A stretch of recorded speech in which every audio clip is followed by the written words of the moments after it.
Hello student, स्वागत है आप सभी का एक बार फिर से हमारे इस ऑफिशियल यूट्यूब चैनल में जिसका नाम है एसोल सॉल्यूशन। मैं चंदन कुमार हाजिर हूं आप सभी के सामने अपनी एक और नई वीडियो के साथ। सो गाइस, आज की इस नई वीडियो में हम बात करेंगे उन सभी स्टूडेंट्स के लिए जो स्कूल ऑफ ओपन लर्निंग के स्टूडेंट्स हैं और उन सभी के पास में सेकेंड सेमेस्टर में बीए प्रोग्राम का कोर्स है। तो आज की नई वीडियो उन सभी स्टूडेंट्स के लिए इंपॉर्टेंट है। आज हम डिस्कस करेंगे कि अरबों द्वारा सिंध पर आक्रमण के क्या कारण थे। ये क्वेश्चन आप सभी के लिए मोस्ट इंपॉर्टेंट है, जिन सभी का भी एग्जाम हिस्ट्री का है और वो 21 अगस्त को अपना एग्जाम देने वाले हैं। तो आज की नई वीडियो उन सभी स्टूडेंट्स के लिए मोस्ट इंपॉर्टेंट रहेगी। आज हम बात करेंगे कि अरबों द्वारा जो है सिंध पर हमले के क्या कारण थे, और इसके बाद में 3 क्वेश्चन इस यूनिट से आप सभी के बनेंगे। ये यूनिट नंबर 7 में आप सभी का एक तो अरबों द्वारा सिंध विजय के क्या कारण थे, अरब क्यों जीत गए और राजपूत क्यों हार गए, और अगला है कि अरबों द्वारा सिंध विजय के क्या परिणाम निकले। तो तीनों क्वेश्चनों को हम डिस्कस करेंगे, लेकिन बाय वन एक एक करके वीडियोस के थ्रू।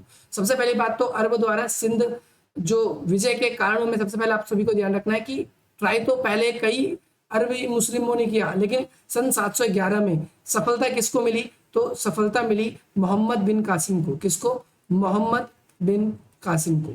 मोहम्मद बिन कासिम कौन था? आप सभी को ध्यान रखना है कि ये एक सैनिक कमांडर था। कौन था? एक सैनिक कमांडर था।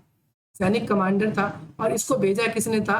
तो उस समय बगदाद के जो खलीफा थे, बगदाद के खलीफा, उनका नाम था अल हजाज। क्या नाम था? अल हजाज। अल हजाज के द्वारा इन्हें भेजा गया था। और कुछ वेरियस कारण है, आपसे यही पूछा गया कि इनको क्यों भेजा गया, क्या कारण था कि भाई अरबियों ने भारत पर आक्रमण किया, और ये सफल आक्रमण की बात हो रही है। तो आप लोगों को ये ध्यान रखना है कि आप जब आंसर लिखोगे तो स्टार्टिंग में इस चीज को मेंशन करोगे कि अरबों द्वारा सिंध विजय के पहले भी कई प्रयास हुए, लेकिन उसे सफलता किसको मिली? तो मोहम्मद बिन कासिम को मिली। कब आया भारत पर सिंध विजय करने के लिए? कब आया? तो सन 711 में सिंध पर विजय करने के लिए आया। और ऐसा माना जाता है कि मोहम्मद बिन कासिम या फिर अरबों को सिंध विजय करने के लिए क्या किया गया था? उकसाया गया था, उत्तेजित किया गया था। तो कुछ वेरियस 4 कारण हैं, इन चारों कारणों को आप सभी को याद रखना है। सबसे पहला कारण है कि अरब लोग यानी जो मुस्लिम लोग थे, उन सभी का यहाँ पर भारतीयों से बहुत व्यापार होता था, और व्यापार के कारण वो लोग सूती वस्त्र, मसाले और रत्न आभूषण ये सब खरीदते थे। और भारत अपनी संपन्नता के लिए पूरी दुनिया में फेमस था। तो अरब लोग चाहते थे कि हम इस व्यापार को करते हैं, इस व्यापार की वजह से हमें बहुत ज्यादा कर्ज देना पड़ता है, टैक्स पे करना पड़ता है। तो अगर हम यहाँ पर अगर अपनी हुकूमत पा लेंगे, अगर यहाँ पर जीत जाएंगे, तो हमें क्या नहीं भरना पड़ेगा? हमें टैक्स नहीं भरना पड़ेगा। और इस तरीके से हम क्या देखते हैं कि अरब द्वारा सिंध विजय के क्या कारण थे। आई होप आप सबको ये पहला कारण क्लियर हो गया होगा कि भारत की धन संपदा से बहुत ज्यादा आकर्षित थे। वो चाहते थे कि भारत के व्यापार पर उनका कंट्रोल हो जाए, इसीलिए उन्होंने हमला किया। ये सबसे पहला कारण था। दूसरा कारण कहेंगे तो अरब के जो शासक थे, उनकी महत्वाकांक्षा, उनकी इच्छा भी थी कि भाई हमारा साम्राज्य और ज्यादा फैले। क्यों? क्योंकि एक जो है योद्धा या एक शासक महान तभी कहलाता है जब वो अपने साम्राज्य को ज्यादा से ज्यादा विस्तार करता है। अगर हम देखें तो उन्हें भारत पर विजय मिलने की बात करें तो पहले भी बहुतों ने ट्राई किया था, लेकिन वो असफल रहे। और ट्राई करने की वजह से ही ये एक होड़ सी मच गई थी कि कौन हमला करके भारत को जीतेगा। तो इसके प्रयास आप सभी को ध्यान रखना है सन 636 में ही लगातार इस समय से ही किए जा रहे थे कि अरब सिंध को जीत ले, अरब सिंध को जीत ले, परंतु वो जीत नहीं पाए। थर्ड पॉइंट है कि अरब धार्मिक कारण से भी भारत पर उन्होंने हमला किया, क्योंकि वो जानते थे कि उस समय यहाँ पर जो है वो सिंध प्रदेश था, ये पूरा सिंध प्रदेश था। और हिंदुस्तान की बात करें, हिंदू शब्द की उत्पत्ति भी इन सा से ही हुई है, क्योंकि अरबी व्यापारी जब आते थे तो वो सा को हा बोलते थे, वो सिंधु की जगह हिंदू का उच्चारण करते थे, वो सप्ताह की जगह हप्ताह कहते थे।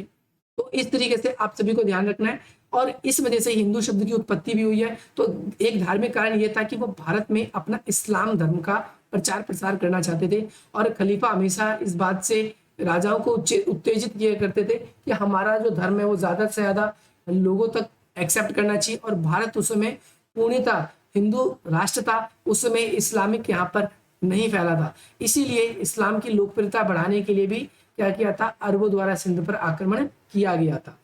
अगली चीज आप सभी को ध्यान रखना है कि भाई आप सभी को ध्यान रखना है कि भारत उस समय अरबों का सन 700 पहले से थे, अगर अरबी शासन यहाँ नहीं था। लेकिन अगर हम बात करें आसियान के जो कंट्री है, नॉर्थ दक्षिण पूर्वी एशिया के, वहां पर कई देश ऐसे थे जिन्होंने इस्लाम धर्म स्वीकार कर लिया था। तो तो वहां से एक भेंट जा रही थी और वो भेंट जाते जाते भारत के सिंधु नदी के जो बंदरगाह है, उस बंदरगाह का नाम है देवल। देवल बंदरगाह के तट पर पहुंची और साथ ही साथ यहाँ पर सिंध के जो कुछ लुटेरे थे, उन लुटेरों ने क्या किया, उनकी शिप को लूट लिया। और शिप को जब लूट लिया ना उनकी, तो भाई जो अल अजाज थे वहां के शासक, उन्होंने भाई बहुत गुस्सा किया। और इस समय राजा दाहिर, राजा कौन था यहाँ पर, राजा दाहिर यहाँ पर राज करते थे।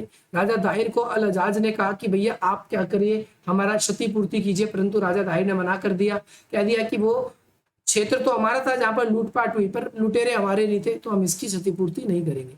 इस वजह से, इस घटना की वजह से अल अजाज बहुत असंतुष्ट हुआ और उसने अपने सैनिक कमांडर किसको भेजा था, तो कहा जाता है कि मोहम्मद बिन कासिम को भेजा। और मोहम्मद बिन कासिम ने सन 711 में आक्रमण किया और 713 तक उसने क्या किया, सिंध विजय पा ली। आप सभी को ध्यान रखना है, सिंध विजय पा ली। तो आपसे पूछा जाएगा सिंध विजय के क्या कारण थे, आप सभी को बता जानना है। इसके बाद में एक क्वेश्चन आपसे बनेगा कि अरबों द्वारा जो है सिंध विजय का क्या प्रोसेस रहा, कैसे कैसे उन्होंने सिंध को पूरा विजय किया। तो आप सभी को ध्यान रखना है, सन 711 में और सन 711 से 12 में भारत पर उन्होंने हमले किए और भारत जो है इन हमलों को रोकने में विफल रहा। राजा जो था, वो राजा भी क्या करता है, अपने पद को, अपनी जगह को जो है छोड़कर भाग जाता है। अभी आपको हम बिल्कुल डिटेल से बताएंगे।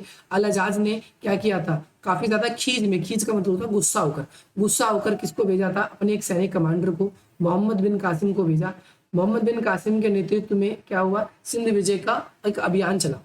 डॉक्टर ईश्वरी प्रसाद, ये एक इतिहासकार है, इनका कहना है कि सिंध विजय जो है एक काफी ज्यादा रोमांचक घटना है और इतिहास में काफी ज्यादा ये चर्चित भी है। और सिंध विजय के साथ ही, अरबों के आक्रमण के साथ ही इस्लाम धर्म भारत में आता है, इससे पहले इस्लाम धर्म नहीं था। तो मोहम्मद बिन कासिम की सेना खलीफा की सेना के साथ में क्या करती है, भारत को जीतने के लिए निकल पड़ती है, सिंध को जीतने के लिए निकल पड़ती है। उसके पास में सीरिया से उसको अश्वरोही यानी 6 अश्वरोही मिले, घुड़सवार मिले, 6000 ऊंट मिले, है ना, ऊंट सवार मिले और 3000 कैसे मिले, बैक्टीरिया मतलब ऐसे पशु जिन पे खाना भोजन इन सबको लादा जाता है, जैसे गधे वगैरह कह सकते हो। तो युद्ध की सामग्री लेकर निकला, लेकिन रास्ते में ही इन्हें क्या पड़े, इन्हें मकरान का एक राज्यपाल था, वो भी भारत सिंध के राजा से बहुत ही ज्यादा गुस्सा रहता था। तो मकरान के राज्यपाल ने भी क्या किया, जिसका नाम हारून था, हारून ने भी क्या किया, पत्थर फेंकने वाले, जैसे आपने बाहुबली फिल्म में देखा होगा, पत्थर फेंकने वाले तोप की तरह यंत्र होते हैं, उन यंत्रों का क्या किया गया था, उपयोग किया गया था। उन यंत्रों को दिए किसको, मोहम्मद बिन कासिम को दिए। और मोहम्मद बिन कासिम ने जब राजा ताहिर के खिलाफ उसे युद्ध में यूज किया। एक यंत्र जो है इसको चलाने के लिए 500 व्यक्ति की जरूरत पड़ती थी, आवश्यकता पड़ती थी। और आप देख सकते हो कि 2500 व्यक्ति उस यंत्र को चलाते थे, यानी 5 पत्थर फेंकने वाले यंत्र उनको मिले।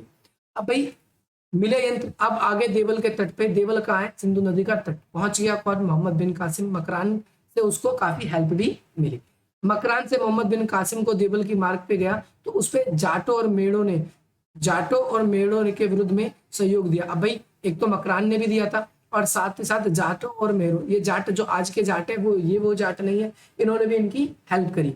इसके अलावा राजा दाहिर का भतीजा था, जिसने क्या किया, मोहम्मद बिन कासिम का डटकर सामना किया। देवल के तट पे कौन था, राजा दाहिर का भतीजा राज करता था देवल के तट पर। और युद्ध 3 दिन तक चला। युद्ध में बहुत ज्यादा हिंसा हुई, ठीक है, आप सभी को ध्यान रखना है। इतनी हिंसा हुई कि 17 वर्ष के जितने भी आयु के पुरुष थे, उन सभी को मौत के घाट उतार दिया गया। आगे बात समझ में। इसके बाद में आप सभी को ध्यान रखना है, 700 सुंदर कन्याओं को अपहरण कर लिया गया और मोहम्मद बिन कासिम ने इसे क्या कर दिया, लूट के माल के साथ में किसको भेज दिया, इन सभी को भेज दिया अल हज्जाज के पास में भेज दिया गया। अब भाई पहला तो हो गया यहाँ से हमला। अब भाई पहले से अब देवल पे आए, हम पहले देवल से कहाँ गए, अब फिर नीरून पे जाते हैं। देवल जीत लिया, अब नीरून पे गए। देवल से मोहम्मद बिन कासिम का है, नीरून की ओर बढ़ा। और यह नगर बौद्ध धर्म का भिक्षु होता, और बौद्ध धर्म आपको पता ही है क्या करता है, वो युद्ध वगैरह की मनाही करता है। उन्होंने बिल्कुल ही ऐसे आत्मसमर्पण कर दिया और बिना युद्ध किए ही उनकी अधीनता स्वीकार कर ली। बौद्ध भिक्षुओं से कहा गया कि हम भिक्षुओं की श्रेणी में आते हैं और हम युद्ध नहीं करेंगे। और इस तरीके से पहले देवल, फिर आपने देखा नीरून भी जीत लिया। फिर उसके बाद में नीरून के बाद में सहवान। नीरून से अब अरब जो है मोहम्मद बिन कासिम अपना जखीरा लेकर सहवान की ओर प्रस्थान करता है। और सहवान पर राजा दाहिर जो था उसका चचेरा जो है, चचेरा भाई जिसका नाम था बजहारा, ये शासन करता था। थोड़े विरोध के बाद में इसने भी क्या कर लिया, मोहम्मद बिन कासिम की अधीनता को स्वीकार कर लिया। अब भाई राजा दाहिर का और किसका सामना हुआ, अब मोहम्मद बिन कासिम का हुआ। अब भाई सामना हुआ, सामना होने का मतलब है ये देवल की मतलब इधर से जीतता हुआ सहवान से इधर आया मोहम्मद बिन कासिम, ये मोहम्मद बिन कासिम है, और इस तरफ खड़ा था राजा दाहिर, और बीच में थी सिंधु नदी। सिंधु नदी को पार करने के लिए आपने देखा होगा मोहनजोदाड़ो फिल्म, उसमें ऋतिक रोशन ने एक नाव की एक पुलिया बनाई थी, ठीक उसी प्रकार की पुलिया क्या करी थी, ध्यान रखना आपको, मोहम्मद बिन कासिम ने भी बनाई थी। और उस पुलिया से जब वो इस तरफ आए, राजा दाहिर जो है वो भयभीत हो गया, डर गया, और डर के मैदान छोड़कर भाग गया। कहाँ चला गया वो, रावण चला गया। कहाँ चला गया, ध्यान रखना, रावण। रावण के बाद में अब भाई दाहिर जीत लिया, दाहिर जीतने के बाद में अब वो कहाँ है, ब्राह्मणवाद। ब्राह्मणवाद पे थोड़ा सा युद्ध होता है, रावण से मोहम्मद बिन कासिम कहाँ चला, ब्राह्मणवाद की ओर चला, और उसकी ब्राह्मणवाद की जो रक्षा है उसका बेटा कर रहा था, राजा का नाम था क्या था, जयसिंह नाम था, जयसिंह राजा का, यानी राजा दाहिर का बेटा ही था जयसिंह। और ब्राह्मणवाद में उसके पतन के बाद में मोहम्मद बिन कासिम ने क्या किया, यहाँ पर डट के सामना हुआ। मोहम्मद बिन कासिम ने 3 लोगों को यहाँ पर बंदी बनाया, एक उसकी पत्नी को, विधवा रानी को, और दूसरा लाड़ी को, और तीसरा उसकी 2 कन्या थी, विधवा रानी जो थी लाड़ी नाम था, और 2 कन्या थी, एक का नाम सूर्य देवी और दूसरे का नाम परमल देवी। ये दोनों ही आगे चल के मोहम्मद बिन कासिम का मृत्यु का कारण भी बनेंगे। अब अरोड़ की तरफ बढ़ते हैं, वो अरोड़ की तरफ जब वो बढ़े तो उन्होंने, आप ये देखोगे कि भाई इस जगह पर राजा दाहिर का जो अन्य बेटे थे वो शासन कर रहे थे, और कुछ समय तक इन्होंने भी साहसपूर्ण राजधानी की रक्षा करने की कोशिश करी, परंतु वो भी क्या हो गया भाई, पराजित हो गए, एक एक करके वो भी पराजित हो गए। और इसके बाद में फिर राजा अरोड़ के बाद में पहुंचता मुल्तान। मोहम्मद बिन कासिम ने सिंधु का मुख्य नगर मुल्तान पर पहुंच गया और मुल्तान की ओर बढ़ा, और यहाँ पर विश्वासघात हुआ। मोहम्मद बिन कासिम को उस नदी के विषय में, उस नदी नहीं, उस मंदिर के बारे में बताया। मंदिर, एक तो मंदिर का कॉन्सेप्ट था, मंदिर का कॉन्सेप्ट नहीं, इस नदी के बारे में बताया। भाई क्या था कि एक नदी थी, जो उस नदी का पानी हर कोई पीता था, तो मुल्तान पे क्या कर दिया गया, ये ध्यान रखें, नदी वाला ही कॉन्सेप्ट है, मंदिर वाला नहीं, नदी वाला। तो नदी के बारे में बताया गया मोहम्मद बिन कासिम को। मोहम्मद बिन कासिम ने क्या किया, नदी में विष घोल दिया, विष घोल दिया, विष का मतलब होता है जहर, और जहर घोलने के बाद में लोग सारी आवश्यकता पीने पानी का सारा काम इसी से करते थे। तो इस वजह से वहां पर जो जितने भी लोग थे वो सारे के सारे, ज्यादातर जो लोग हैं भाई, उस नदी की एक तो बहाव मोड़ दिया, और जो कुछ पानी था उसमें विष घोल दिया। विष घोलने की वजह से क्या है कि बहुत सारे लोगों की वहां पर क्या हो गई थी, मृत्यु हो गई। और इस वजह से अरब जो है, मोहम्मद बिन कासिम जो है मुल्तान को भी जीतना में सफल रहा। मुल्तान में इतना सोना प्राप्त हुआ कि वह स्वर्ण नगरी उसे पुकारा जाने लगा था, उस समय इतना सोना प्राप्त हुआ। और मुल्तान के विषय में मोहम्मद बिन कासिम ने शेष भारतीय जितना भी लूटपाट हुई, और इसके बाद में वो शेष भारत को जीतने के लिए योजना बनाने लगा, ठीक है। उससे वहां से 1000 अश्वरोही सेना भी मिली, आगे बात समझ में। इसके अलावा उसने कन्नौज जीतने के लिए भी, अन्य जगहों पर जीतने के लिए भी अपनी सेनाओं को भेजा, और इस तरीके से वो जीत जाता है। परंतु कासिम यहाँ पर अपना स्थायी शासन स्थापित नहीं कर पाता। इसका कारण क्या है, इसकी 2 पुत्री थी, एक सूर्य देवी, एक परमल देवी, राजा दाहिर की। और राजा दाहिर की इनकी मृत्यु जब हो गई थी तो उन दोनों कन्याओं ने, एक तो सूर्य देवी और एक दूसरी थी परमल देवी, इन दोनों ने क्या किया, योजना बनाई कि हम मोहम्मद बिन कासिम से बदला लेंगे, अपने पिता की मौत का बदला लेंगे। और क्या किया कि भाई मोहम्मद बिन कासिम ने इन दोनों में से एक पुत्र को कहा, अलजाज को क्या फिर को चुन लीजिए, ठीक है। तो सूर्य देवी और परमल देवी, मोहम्मद बिन कासिम ने किसको भेजा, भेंट के रूप में भेजा खलीफा को। खलीफा कौन था, अलजाज में। अलजाज ने क्या किया, सूर्य देवी को चुना, और किंतु उन्होंने अपने पिता के बदला लेने का षड्यंत्र रच लिया था, कह दिया कि भाई हम बदला लेंगे ही लेंगे। और इसी खिलाफ में आप सभी को ध्यान रखना है कि जो उस समय के जो खलीफा थे उनको सूर्य देवी ने ये बात बोली कि मेरी जो वर्जिनिटी है, जो मेरी स्थितित्व है, उसको नष्ट कर दिया गया है, जिस वजह से मोहम्मद बिन कासिम को लेकर खलीफा बहुत गुस्सा हुआ कि भाई मेरे साथ ऐसा विश्वासघात कर रहा है ना। तो ये आप सभी को ध्यान रखना है, सतीत्व को नष्ट कर दिया गया था, ये बात कही। और ये सुनकर खलीफा बहुत गुस्सा हुआ, क्रोध में उसने कहा कि भैया मोहम्मद बिन कासिम को बांध के लाया जाए। मोहम्मद बिन कासिम को लेकर बांध के लिए कई लोग अलग अलग विद्वान अलग अलग तर्क देते हैं। कई कहते हैं कि मोहम्मद बिन कासिम को घोड़े पे बांध के लेके गया था, कई लोग विद्वान कहते हैं कि उसे एक बक्से में बंद करके ले जाया गया, ऑक्सीजन ना मिलने की वजह से उसकी मृत्यु हो गई। और इस तरीके से हम देखते हैं मोहम्मद बिन कासिम जो है उसकी मृत्यु हो गई।